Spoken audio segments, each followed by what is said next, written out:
Sasa nimepata changamoto moja ya kuulizwa maswali, baadhi ya maswali mara kwa mara, na kwa kweli lazima nikiri mimi kwamba si mtaalamu sana na mimi pia ni mwanafunzi bado naendelea kujifunza, lakini nimepata maswali ambayo yamekuwa yakileta shida kwamba marehemu ni nani na hayati ni nani. Katika Uswahili jamii nadhani imekwisha pokea kama ambavyo tunayatumia, japo naona katika matumizi bado tunaendelea kuyapa maana nyingine. Navyofahamu mimi kidogo, si sana, na nitawaomba magwiji wanisaidie, si kwa maana ya kumbana, lakini pia kwa maana ya kusaidiana kupeana maana za maneno haya. Navyofahamu mimi, marehemu pia ni mtu ambaye ametangulia mbele ya haki na anaombewa kudra na Mwenyezi Mungu. Hiyo ndio maana ambayo kimsingi ipo kwenye jamii yetu. Maana ambayo inasumbua kidogo ni ile ya hayati. Hayati inaweza kuwa ni kukumbuka kama ambavyo ipo kwa maana ya enzi, lakini pia sasa imebeba maana nyingine zaidi kwamba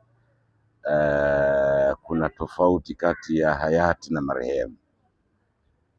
Tofauti yao ni uwezo, ni ukwasi. Wapo wanaosema pia inawezekana viongozi wakawa ni sehemu ya wale wanaoitwa hayati. Haiwezekani mtu hohehahe, haiwezekani mtu mwenye umaskini uliotopea akaitwa hayati. Sasa hii ni maana mbaya kidogo ambayo sina hakika wajuzi na wabobevu katika lugha ya Kiswahili wanaweza kunisaidia. Sitaki kuamini hivyo, japo nafahamu kwa nini watu wameibebesha maana hiyo. Hayati ni jina ambalo pia linatajwa wakati wa maziko na sio mazishi, nasema maziko, au linatajwa wakati wa ibada. Linapotajwa hili neno kwa kutangulia jina lake, basi tunakuwa tunafanya rejelea ya yale ambayo yamefanya katika jamii. Ndiyo maana viongozi, ndiyo maana watu wenye ukwasi wanatajwa kwa yale mema walioyatenda katika jamii. Lakini yote haya tumeyazungumza pale tu yanapotumika katika maziko au ibada. Maana kubwa ambayo haitumiki na watu wengi ni ile ya kusahau kwamba sisi wote tunaomba rehema au tunawaombea rehema baadhi ya wenzetu. Tunaombewa rehema na wazazi wetu, ndugu zetu. Pale tunakuwa tunarehemiwa, sisi tunakuwa marehemu.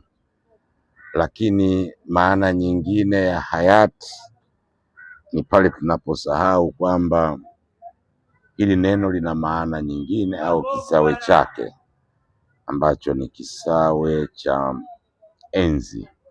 Tunapozungumzia hayati tuna maana ya enzi.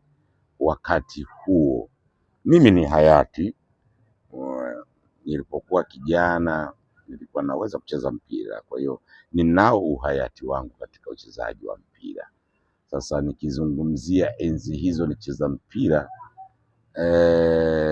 nikasema uhayati wangu, eneo lile lilikuwa mzuri sana kushambulia kutokea chini, watu wanaweza wasinielewa. Ni vizuri tukaelewa kwamba lugha au haya maneno yanaweza kuwa na maana pana zaidi kuliko kujikita na ile maana moja tu au maana pandikizi ambazo sisi tunazitumia. Lugha yoyote duniani ina misingi yake na maneno baadhi yana maana nyingine kubwa zaidi kuliko maana nyingine pandikizi. Kwa hiyo tujaribu kuwa makini na washauri pia wataalamu wafanye kazi yao kutuelimisha, kututoa kwenye ile dhana kwamba marehemu lazima awe amefariki. Na wakati mwingine marehemu tunapomtaja hatumuombei dua, lakini tunamtaja marehemu. Tunapomsema marehemu wakati mwingine tunamaanisha mtu duni sana, fukara, tofauti na hayati. Hii ni maana pandikizi, na kudhani kwamba hayati lazima awe na ukwasi au kuwa kiongozi kuonyesha ni jambo gani amelifanya katika jamii, pia nadhani ni maana ambayo hatupaswi kuendelea kuiamini, kwa sababu hata yule ambaye inawezekana hana uwezo wa kifedha, hana madaraka yoyote, akawa amefanya jambo kubwa sana katika jamii, iwe ni ushauri au msaada mwingine wowote ule wa hali bila fedha.